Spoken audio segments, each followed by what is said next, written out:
Welcome back to Passionate World Talk Radio. Educate, enlighten, entertain. And this morning, excuse me, our special guest on Cool Your Heels with Lillian is George Graziani. I hope I pronounced that right. And he developed, close enough, huh?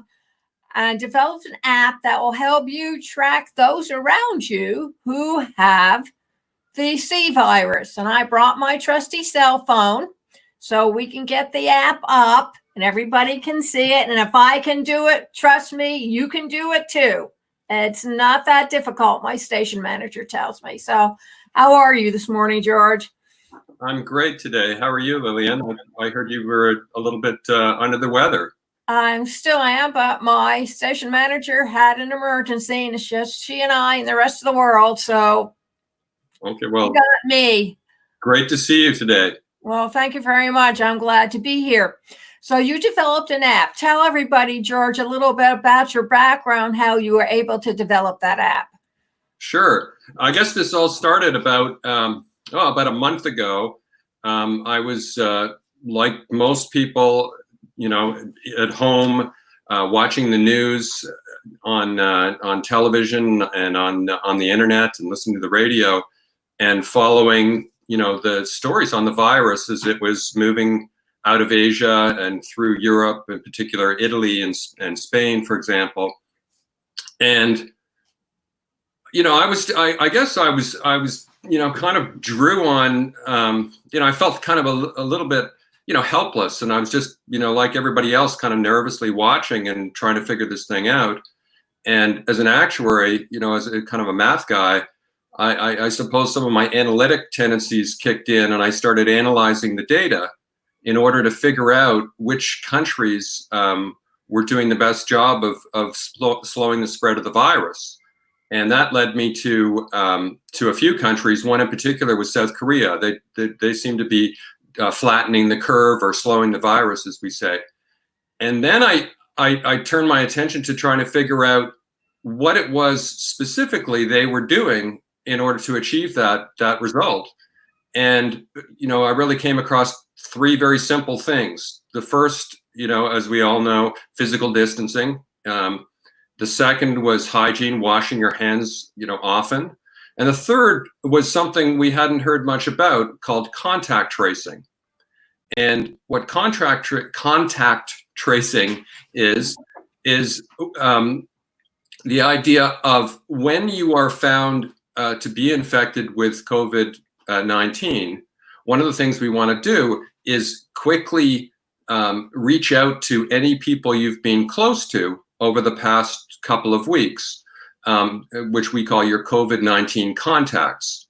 For most of us, this is a very small group of people, our family and maybe a few close friends, people you live with. For others, that list can be a little bit longer.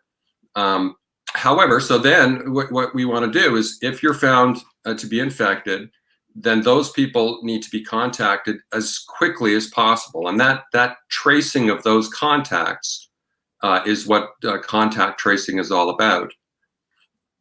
So I thought, okay, well, I'm sitting here waiting for this to come across to us. I reside in Toronto, Canada, and at that point, and this is about 4 weeks ago, there wasn't really that much going on here that way, and we had plenty of time to get prepared. And so I thought, well, why not create an app, a way for people to keep track of who these close contacts are, so that if you or them do become infected, that you have their contact information, you have that list. It's not a matter of trying to remember who did I see on 2 weeks ago, which I don't know about you, but I have trouble remembering that sort of thing.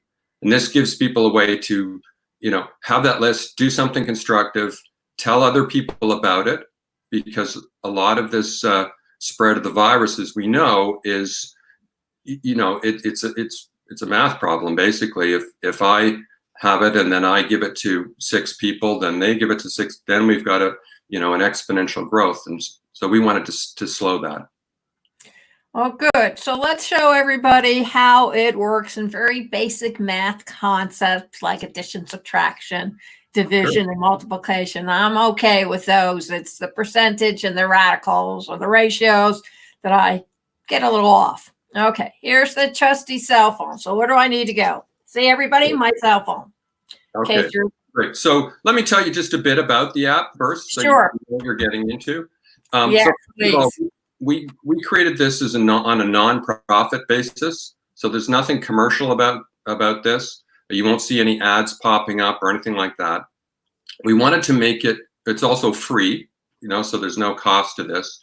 We also wanted to make it super simple to use. We didn't want anything complicated, and yeah, so that's essentially the idea. So we also were very concerned, as many people are, about privacy and security. So one of the things with this app is there's no downloading of anything. All the information, your contact list, resides on your own device. So on your phone or on your laptop. The app works, on both of those platforms. So most people use a phone like you have. So how do you get the app going? Yes. Well, here's the step-by-step, Lillian. So Okay. you open a browser, an internet browser, Safari or Chrome or Firefox, whichever you like. Okay. And you type in www. Okay. Okay. Dot COVID, COVID, Okay. dash dash. Okay. 19 Okay. contacts, CON. I'm not a very good speller. CON. Okay, I got it. .com. This is a one finger operation. I never learned how to do it with the thumb, so you can tell I'm not a millennial. All right. COVID-19 contact, spread the word, not the virus. That's it. And Okay. that's basically our tagline, and that's the idea. And what you should see there, and maybe, I don't know, you can hold your phone up so that it'll show on camera. Yeah, there you go. Is a very simple screen. Okay, it's got the three things we talked about. Yep. It's got the physical distance. These are the three simple things we can do to slow the spread of the virus. That we can all do this. The first, physical distancing. The second, hand washing often. And the third is the contact tracing. And we have a little picture there. It looks like it was done by a toddler. And the whole idea was to make this so simple. And then there's one button. That's it, right below that says COVID-19 contacts. So all you need to do is go and press that one button. There you go. And then you get the opportunity to sign up, and you sign up in the usual way. You can do it through email, which is what I tend to use, or I think you can use Facebook, and there might be other ways as well. Yeah, no, I just did it through Gmail. Here we go. Okay. Add a name. Okay. I don't see any of these people. Oh, I know who I can put in. Okay, so then maybe you hold up the screen. So once you've logged in, you get, there we go. You get taken to a very simple screen. I think you want to go a little bit to your right. There you go. So you got the high tech going there. And you get a very simple screen, which says, gives you an opportunity to enter a person's name, their email, and their telephone number. And I don't know about you, but I have different ways to contact different people. Sometimes I use a telephone. For some people, they like that. Other people like email. You can use both, or you can put in one or the other. It doesn't make a difference. And then you just say add, and then they get added to your list. And then they are there. And the next time you come into the app, assuming, like, so let's say you did get tested and you found you had COVID-19, you would just open up the app, do exactly what you just did, and that list would be there. And then you or the medical professionals that had tested you could quickly get to that list, call those people or email them, and let them know that they should get tested as well, and that they should go into quarantine so as not to further spread the virus. Okay. Well, since there's only two people I actually talk to these days, everybody else just disappears into the wayside. Okay, folks, if I can do it with one finger, you certainly can do it with both your thumbs. And I guess another thing I should mention is that you have a global audience, so there could be people from all over the world listening to us and watching us now. Yes. The app, we made an effort. This is truly a global app, so it's available everywhere in the world. We have visitors from over, I think, from 50 countries now in just a few weeks. And the app, you can select a language. We have 6 language choices. So English, including English and Spanish and French and Italian, and Portuguese and a few others. So it's truly global, and I think you find it's very simple and helpful to use. Now, do you have it so that maybe who somebody has a disability like being deaf or maybe with eyesight or something, or is that down the road? That could be down the road. So one of the things to notice here is that I got the idea on March 20th. Okay, and we built this app and released it in, I think, 4 days. Normally it takes about 3 months to build an app and to get it out. Right. But the virus was moving so quickly and spreading so fast, and we wanted to spread the word, not the virus. We wanted to get this app out into people's hands as fast as we could. So the version that you're looking at, which we call version 1, is manual. It's all the control is on your side. There's no requirement that anybody else has the app itself. But it's not fancy, right? I mean, you can see. Right, it's plain and simple, and it gets the job done, and that's what you wanted. And you can add ADA compliance onto it later. Sure. Well, what we're working on, and we actually started in parallel, is developing version 2 of the app, which is much more sophisticated, and we hope to have that out in a few weeks. And that involves some pretty high-tech Bluetooth technology and a number of other things, and is a fully automated version, so you don't even have to touch it. It'll and it's designed more for the next phase that the world is in different parts of the world are going through, which is coming out. It's coming out in the Midwest now. Yes, very badly.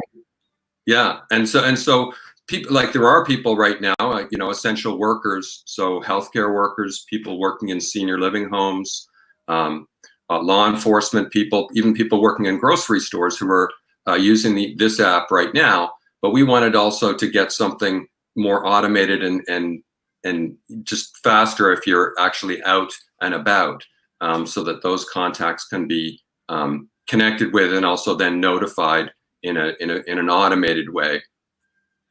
Folks, for those who are already opening up your business, especially Georgia, Louisiana, some of the other southern states, listen up.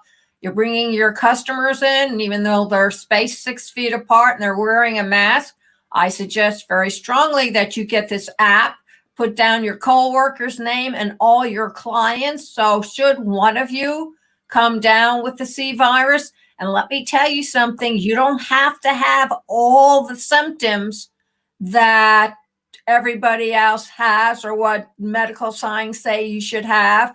At the moment, I'm on the fence. I'm extremely exhausted by the end of the day. So I have a choice. It could either be the C virus or heart problem. Of course, I'm opting for the heart problem because I really don't want to get the C virus. But as soon as I get a kit, I'll let you know. But the problem is you don't always have to have all the symptoms. You can have a part of them. So be on the lookout, because that was the first thing out of my doctor's mouth. And he's a highly respected doctor here in Pennsylvania. Very, very, very true, Lillian. Very true. People need to be very aware of that. Terrific. So do you have a website, or can you give out a contact information? That's it. I'll say it again. Maybe you should say it. www. COVID-19 That Contact COVID-19. Yes, have to put the COVID dash in there. yeah, COVID-19 contacts.com. Terrific. Very good. Okay. So, is there anything else you would like to add, George? Well, I guess I'll just add one more thing. This is a time when there's a lot of people have a lot of mixed emotions. They're very anxious, somewhat disappointed that their lives are on hold. And it's a difficult time. But there's something else out there going on, something else within us, which is leadership. And I think that the time for all of us and all of you listening and watching, if you're leaders in your family or in your business or in your community or just among your friends, take this opportunity to bring out your leadership and tell people about this app, do the contact tracing, do the 3 simple things that we can do, and help to spread the word and not the virus. Absolutely. And should you not be listening, last night on World News, they said, even though you had it once, like the flu, you can get it again. So don't think that you now have immunity from having it once, but it can come back. And that's something you should be very thoughtful about when you go back to work. And I understand why you need to go back to work. I lived from paycheck to paycheck the whole time I was raising my child, all 15 years of it. So I know how ghastly an experience it is. But if I have to make a choice between bringing in money and being healthy, sorry, folks, I will be healthy and take care of my kid ranks higher than bringing in the almighty dollar. And before you go away and stray, something else for you to remember by Henry Petit in 1900, the rebel angels fly in ranks. Thank you all very much for listening. And until next time, have a good day, stay healthy, and keep washing those hands. Thank you, Lillian. Have a great day. Thank you. Same to you. Bye now.